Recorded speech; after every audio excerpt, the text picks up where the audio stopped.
The purpose of this video is to take a more objective look at Konami's Metal Gear Survive, more specifically to ask if and where it even fits into the Metal Gear universe. We'll analyze this in two ways. First, from within the story of the games, and second, from a real-world perspective, i.e. the Konami-Kojima drama. This is not meant to be a review of Survive, given that as of now we've only had access to a very small portion of the game in the beta.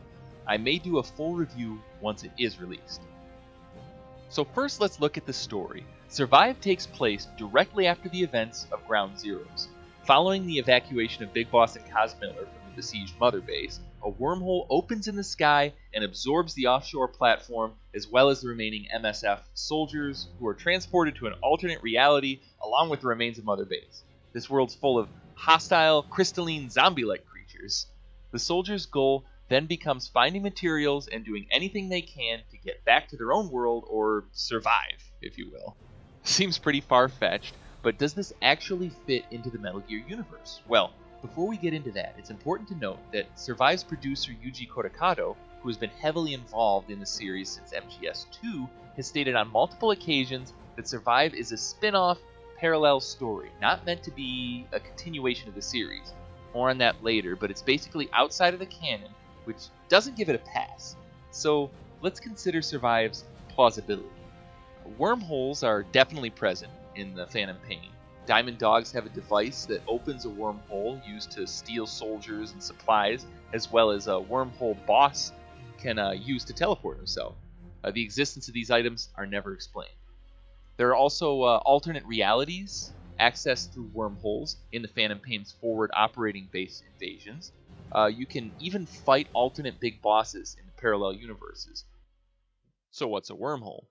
Well, they relate to Einstein's field equations. In short, a wormhole is a non-trivial structure linking separate points in space-time visualized as a tunnel with two ends, each at separate points in space-time, in theory connecting extremely long distances such as 1 billion light-years, or different universes, or even different points in time. The idea of a traversable wormhole has been theorized since the 70s, and the theory of many worlds has been a part of quantum mechanics for even longer. So, wormholes and alternate realities are an established part of Metal Gear, and, in theory, the real world. But what about zombies? Didn't Kojima himself recently say something like, Metal Gear games are about political fiction and espionage. Where do zombies fit into that? Oh. Yeah. The Phantom Pain had zombies. Kojima's puppet soldiers are locked in a mindless, violent, zombie-like trance through the gases released by the Parasite unit, who also kind of look like zombies. They have superhuman strength and resistance, and are vulnerable to headshots. These are very different from Survive's crystalline creatures, but it does show that zombie-like creatures have played a part in the MGS narrative. In The Phantom Pain, Code Talker credits all of this to vocal cord parasites giving hosts special powers. So if something this sci-fi can exist in Metal Gear, then why not this? Before we move on, there's one more observation I'd like to share. I've always wondered about these guys. The Wandering Mother Base staff share the same erratic, zombie-like movements of the Skulls and Puppet Soldiers. They also have superhuman strength and white irises, although, to be fair, so does Miller. These features are never explained, and may have just been symbolic, aesthetic choices by the writers to express the feelings of loss shared by the old Mother Base staff. But what if Survive reveals these 10 soldiers to be survivors that finally made their way back home? Going through a more supernatural trauma like interdimensional travel would give a more in-depth explanation for their erratic behavior and outlandish features. Now, I'm not saying this would ever be canon, because of course Survive isn't canon.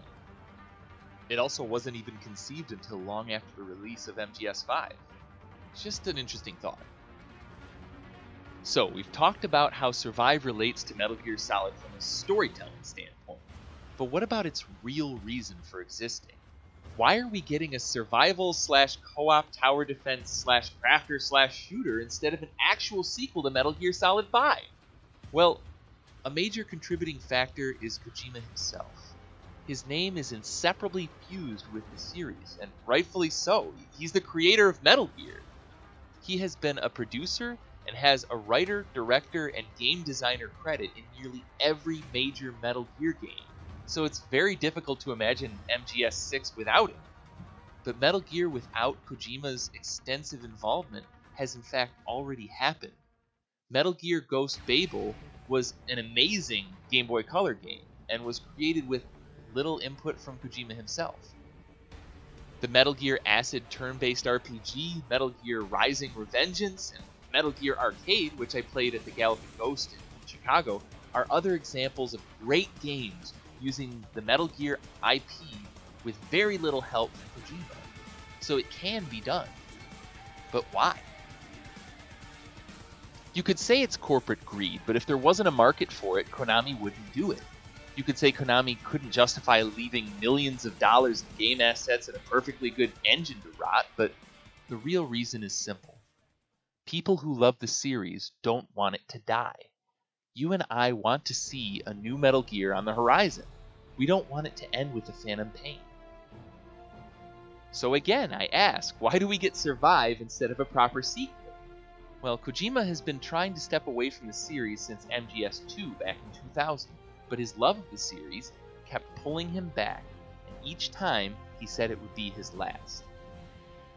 This message rang particularly true in 2015 when Kojima told IGN, "I always say this will be my last Metal Gear, but the games in the series that I've personally designed and produced, Metal Gear on MSX, MG2, MGS 1, 2, 3, and 4, Peace Walker, and now MGS 5, are what constitute a single Metal Gear saga.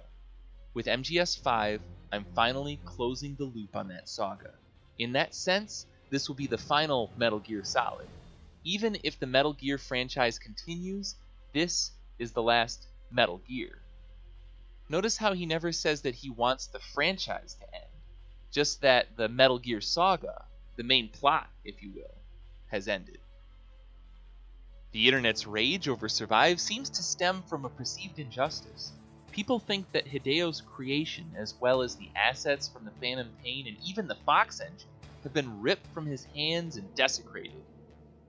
But how much of these assets are the spiritual property of Kojima himself?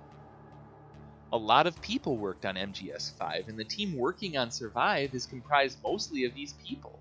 Survive's producer, Yuji Korekado, has worked with Kojima on every major Metal Gear since 1998, and he seems passionate about it in interviews.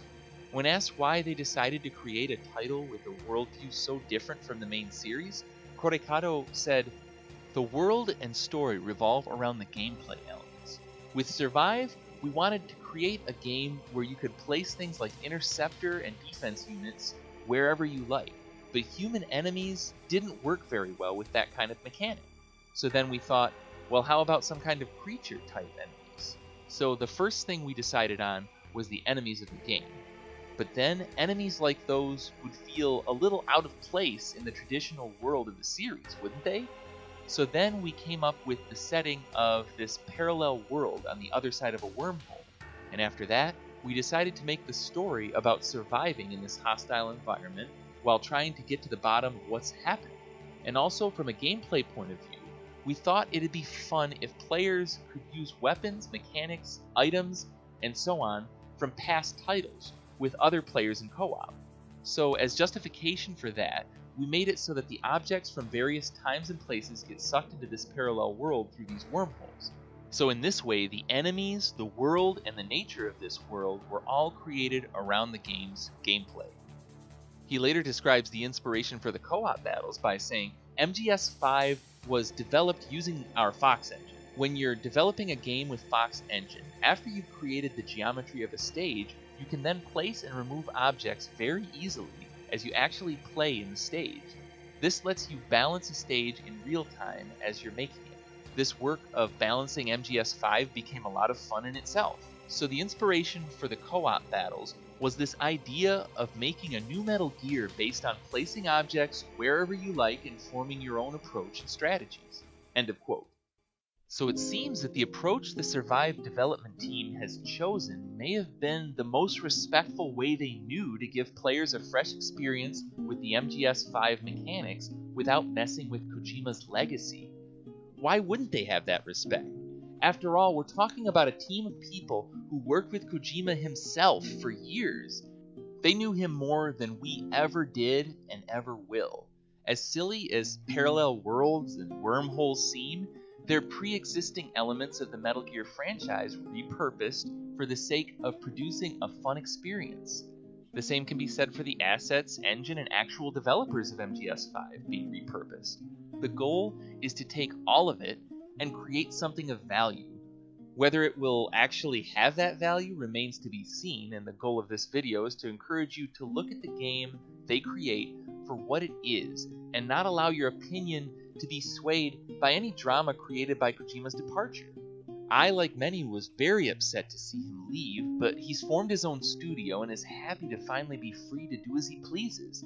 Kojima has barely said a word about Survive, but his cult of personality loves to hate it. But what they hate is something created by the same team that helped make MGS5 and other installments great. You might think that you know a lot about Metal Gear, but the actual people behind Survive know it from the inside. So all that I ask is that we give it a chance. Kojima is no longer at the helm, and I'm sure the team feels the phantom pain of his absence. We've lost our big boss, and are left with only Venom. I'll leave you with the words Kojima wrote to a man standing in the very large shadow of another man. Where we are today, we built it.